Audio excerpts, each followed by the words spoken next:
Ang mabuting balita ng Panginoon ayon kay San Mateo. Pagkaalis ng mga pantas, napakita kay Jose sa panaginip ang isang anghel ng Panginoon.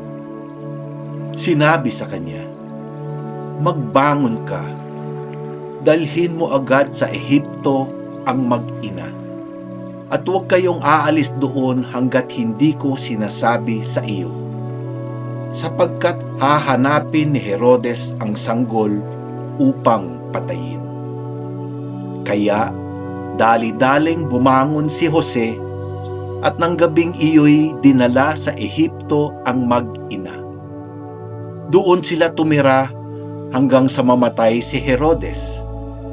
Nangyari ito upang matupad ang sinabi ng Panginoon sa pamamagitan ng propeta. "Tinawag ko ang aking anak mula sa Ehipto." Pagkamatay ni Herodes, isang anghel ng Panginoon ang napakita sa panaginip kay Jose sa Ehipto. "Magbangon ka," sabi sa kanya. "Iuwi mo na sa Israel ang mag-ina, sapagkat patay na ang nagtangka sa buhay ng bata." Nagbangon siya at iniuwi nga sa Israel ang mag-ina. Ngunit nang mabalitaan niyang si Arkelao ang nagahari sa Judea, kahalili ng kanyang amang si Herodes, siya'y natakot na pumunta roon. Muli siyang sinabihan sa panaginip, kaya't nagtungo siya sa Galilea. Sa Nazaret sila nanirahan upang matupad ang sinabi ng mga propeta, siya'y tatawaging Nazareno. Ang mabuting balita ng Panginoon.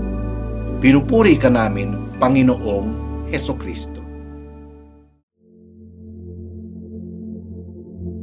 Pamilya, matibay na muog ng pag-ibig. At higit sa lahat, mag-ibigan kayo pagkat ito ang buklod ng ganap na pagkakaisa. Isang biyaya ang pamilya sa simbahan at lipunan na dapat ingatan ng bawat mananampalataya at mamamayan. Ito ay isang institusyong Diyos mismo ang lumikha upang maging kanlungan ng buhay at pamuhatan ng mga kapaki-pakinabang na individual. Sa pamamagitan ng pamilya, nagkakaroon ng hubog ang isang tao at nagiging isang buhay na bahagi ng mas malawak na mundo. Ang kapistahan ng banal na mag-anak ay nagpapaalala sa atin ng kahalagahan ng pamilya.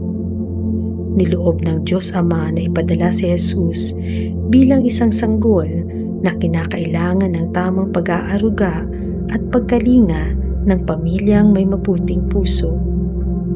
Dito ipinakikita sa atin ang labis na halaga ng pamilya sa plano ng kaligtasan.